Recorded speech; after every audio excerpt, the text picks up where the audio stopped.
minute and 18 seconds. That's how long this court document says it took Michael Russo to go inside this 7-Eleven, kill Kyle Farishian, and burn his body. Welcome to the DB channel. Glad you're here. Please like and subscribe. Does everything for the channel. Let's get into business. This, if you wanna play tough and wanna hate this, I'll always show up. I don't ever slow up, no I don't take shit. I got no love for the fakeness. If you wanna play tough and wanna hate this, I'll always show up and make a statement. I don't ever slow up, no I don't take shit. I got no love for the fakeness. If you wanna play tough and wanna hate this, I'll always show up and make a statement. Everything I do so instinctive and so passionate. Every word I'm minute and 18 seconds. That's how long this court document says it took Michael Russo to go inside this 7-Eleven, kill Kyle Farishian, and burn his body. For most people, this 7-Eleven was just another stop on their way home. But on that fateful night, it became Kyle's final destination. So I went to go get cigarettes last night, about 3 in the morning, and I pulled into 7-Eleven, and I saw the lights were off inside, and I saw the person laying there on fire. The night shift was supposed to be routine for Kyle. Just a handful of late-night customers and a quiet store. Instead, it turned into the scene of his darkest hour. Born and raised in Naples, Florida, 18-year-old Kyle Farishian was a store clerk working the night shift at a 7-Eleven in Punta Gorda, a job he was proud to have as his first. He preferred the night shift due to his shy nature. For Kyle, this job was just the first step toward building his future. But little did anyone know that all of his dreams would be taken away on Halloween night 2015. 911, where's your emergency? I just saw 7-Eleven. What's the address there? I don't know the address, but someone is on fire laying inside. Excuse me? Someone is on fire laying inside. Do you know the address? It's 1121 Akiza. Someone's on fire? Yes, someone is laying on the floor inside on fire. On Halloween night, October 31st, 2015, at around 3 a.m., a 911 caller reported a fire at the 7-Eleven store on 1121 Bal Harbor Drive. Punta Gorda detective Justin Devolt arrived on the scene and, after examining the half-burnt store and the body on the floor, quickly realized that this wasn't just an arson case, it was a murder. The detective discovered 2 bullet wounds on the victim. At around 6 a.m., when the night shift typically ends, another 7-Eleven employee arrived for work, only to find the tragic aftermath. She confirmed to detectives that the body belonged to her friend, Kyle Farishian. The employee also mentioned seeing an SUV leaving the parking lot. She described the driver as a white female who appeared to be on her phone. The timing of her sighting matched the 911 call, leading detectives to believe that the woman driving the SUV was the one who made the call. Back at the scene, detectives determined that the fire had started near the front of the cashier desk. Most of the CCTV cameras were damaged, hanging from the ceiling, but detectives gathered all the electronics in the hopes that the smoke hadn't ruined them. Thankfully, it hadn't. In the footage, the picture is a bit blurry, but we do get a view of the counter and aisles inside. The footage stays pretty normal up until around 3 a.m., just before the 911 call came. Here, you can see Kyle Farishian in red at the back of the store casually working the night shift, until something seems to catch his attention. As Kyle walks down the main aisle to see who's inside the store, he finds no one in the first 2 aisles. Well, that is, until he makes his way to the 3rd aisle, where something shocking happens. A person pops out and shoots Kyle once in the head. Kyle falls to the floor while this cold-blooded killer stands over him and fires a second shot to his head. The suspect is carrying a large gas can. He now empties the can over Kyle's dead body and onto the counter by the cash register. He then walks around to the register and he removes a lighter from the rack and then tries to burn the place down, but he's unable to do so. He then gets another lighter and makes another attempt. This time, the fire catches, and it catches on quick. Watching all of this, it is clear that this was no robbery attempt, no accidental shot. This was a planned-out murder. So an 18-year-old child just starting out in life. Probably happy he's got his first job. He's going to get some money in his pocket. And some piece of human waste comes in. The kid had no chance. It's terrible. It's tragic. You know, at least you want a fighting chance, right? Not this poor kid. Not this guy.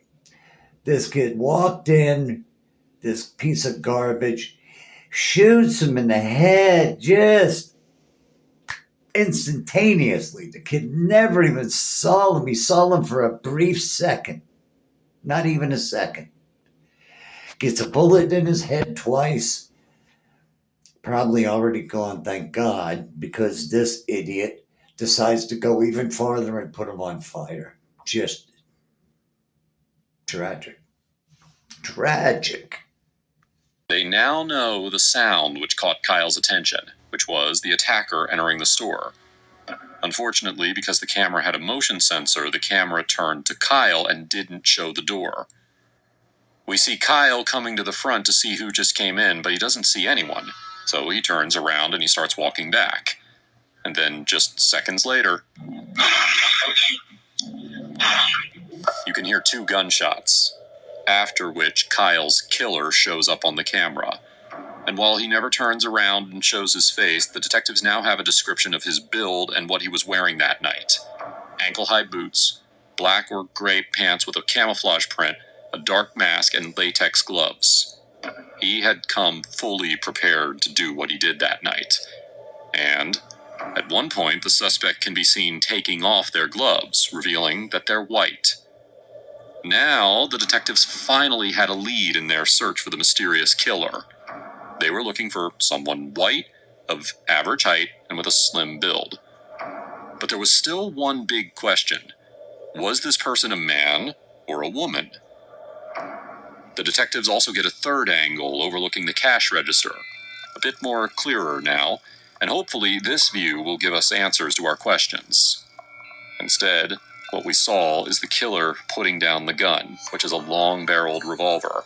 And then finally, at around 3:13 a.m., the killer leaves after setting the store on fire. There is no doubt in our minds that this was a pre-planned event. The killer walked in fully covered with a loaded gun and a gas can, killed the only person in the store without flinching, and then didn't rob the store or even take any money. This was premeditated murder. I want you guys to take notice of this guy's demeanor, or not his demeanor, his physicality. He's a slight built guy. He's small. Watch his walk. Watch his mannerisms. And above all, his shoes. Take notice. You'll see him come up later. Angle overlooking the cash register. A bit more clearer now, and hopefully this view will give us answers to our questions. Instead, what we saw is the killer putting down the gun, which is a long-barreled revolver. And then finally, at around 3:13 a.m., the killer leaves after setting the store on fire. There is no doubt in our minds that this was a pre-planned event. The killer walked in fully covered with a loaded gun and a gas can, killed the only person in the store without flinching, and then didn't rob the store or even take any money. This was premeditated murder. But who could possibly do it, and why?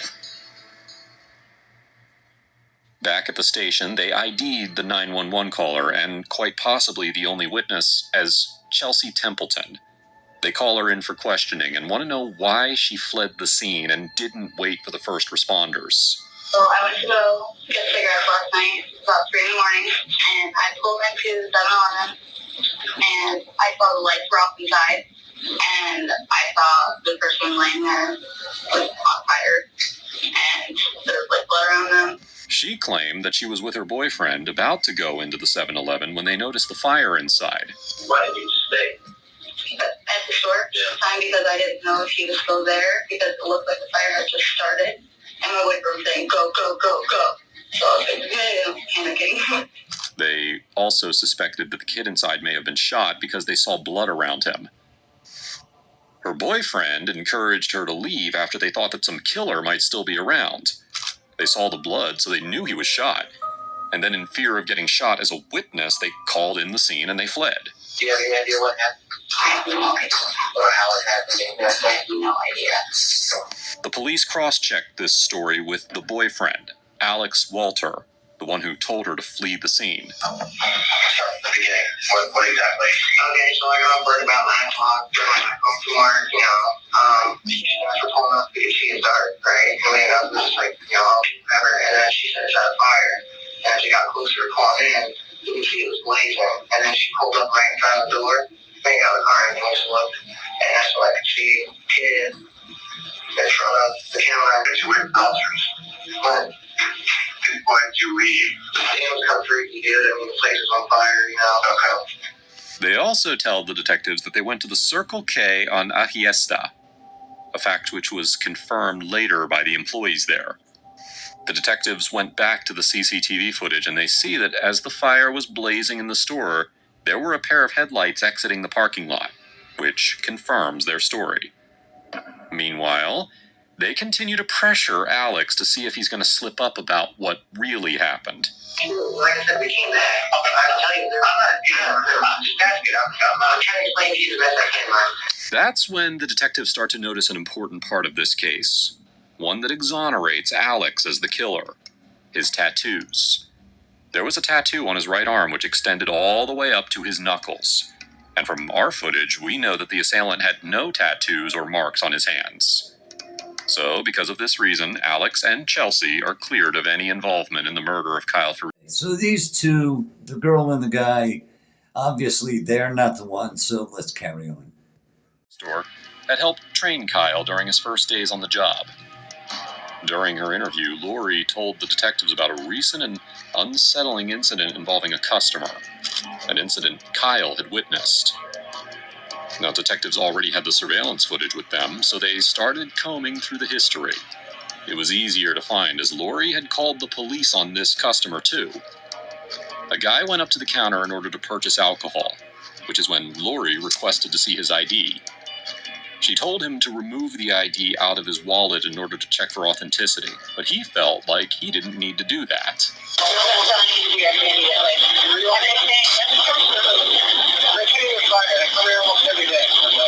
name is Lori. Yes, the manager's name is Stacy. Have a great day. The way he talked about getting her fired was incredibly disrespectful, which is why Lori went out to record his car license plate. Well, once the customer saw her recording, he angrily followed her back into the store. Get away from me. It's possible that if Lori was alone, this customer would have attacked her from the way he just marched back in.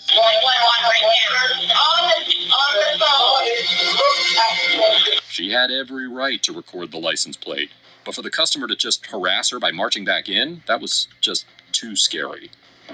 And that's why she instructed Kyle to call 911, which he did, and then the officers responded to the store.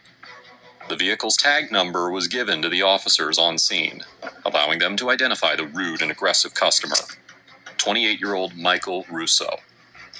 The incident stemmed from Russo's behavior toward the employees. He refused to follow their instructions, he threatened to get Lori fired, and then even harassed her after she recorded his license plate.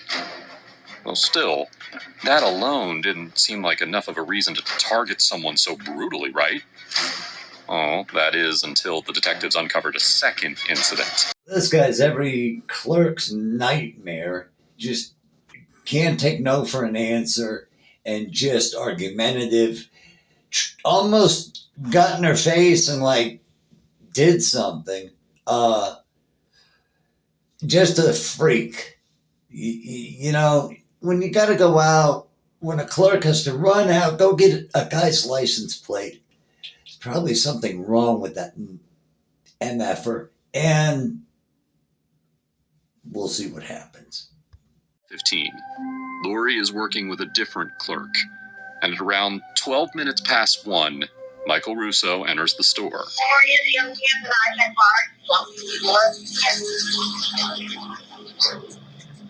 He comes to the counter with a case of beer. while completely ignoring Lori's remarks. No, he's fine here. Lori keeps telling the clerk that he's not welcome here, but Russo doesn't pay any attention to her, and the confused clerk just continues on. Maria, I'm telling you, you trespassing. No, you are trespassing. She sells him the beer, and he casually walks out. Lori calls 911 and follows him out, and then this happens. He almost hit her with his car as she was calling 911, and then flees the scene immediately. The police officers arrive, and after hearing the complaint, they find the address to Michael Russo's house and issue him a trespass warning. This warning meant that if he returned to this 7-Eleven within a 1-year period, he could be arrested. The CCTV footage from the night of Kyle's death and the footage from the altercation show us that the killer's mannerisms and style of walking matches Michael Russo. All of this adds up to probable cause, which grants them a search warrant to Michael Russo's house. When they enter his house, it looks like an ammunition store. This man was literally armed to the teeth. In one of his cabinets, they found these latex gloves, the same ones that we saw in the footage. Now, if you think the guns and gloves didn't hint the police enough, the things in his garage literally sealed his fate. They found red 5-gallon cans in the garage, same as the one used by our killer. And when they searched the car, they immediately got a distinct smell of Clorox, the kind of chemical that you use to clean up. He may have tried to cover up his crime by cleaning, but he missed a spot. The blood spot could be a possible match for the victim's blood. So, after the evidence is collected for forensics, the results, unfortunately, rule him out. The blood spot is not Kyle's, and none of the guns in the house were the long-barreled revolver, our murder weapon. Also, there's no proof that shows that the gas can used by the killer is any of the ones that Russo had in his possession. So even though they have given him a trespass warning, he doesn't care. He cannot help himself. He goes back in the store again, which is going to add to his demise later. Don't move, dickhead. So is involved in the case. But unfortunately, there's nothing concrete tying him to the case. Kyle's family was still eagerly awaiting justice as the Punta Gorda police went over the facts again. This was something extremely insignificant, yet the only thing that ties this to Russo. Seems insignificant, right? That is, until we go back to the surveillance footage and spot the spots. It is a perfect match. Russo is our guy. Police are dispatched to arrest Russo and bring him in for questioning. And while he didn't have a lot to say, the evidence was certainly enough for us to put together what exactly happened. Russo was a disgruntled customer who had a beef with the store clerks of 7-Eleven. He was a violent man who didn't take no for an answer. So, despite the first warning, he came back again. It was only when Lori put out a trespass warning against him that things got heated. Well, because of that, Russo vowed revenge against the employees of 7-Eleven, irrespective of who it was. That's why he chose the hours of the night for his execution. That's why he came up with planning the idea of killing and burning the store. On July 17th of 2017, Michael Russo was sentenced to life in prison for second-degree murder. So the trespass warning was his downfall. And in doing so, they found, by going to his house, they found that canister for gas, and the paint drops were on the can. They didn't notice it at first because it was insignificant, but once they saw it on the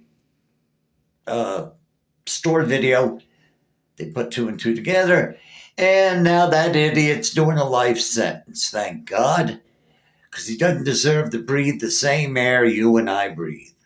Thank God. That's it for now, guys. Thanks so much, and please like my video. Thank you.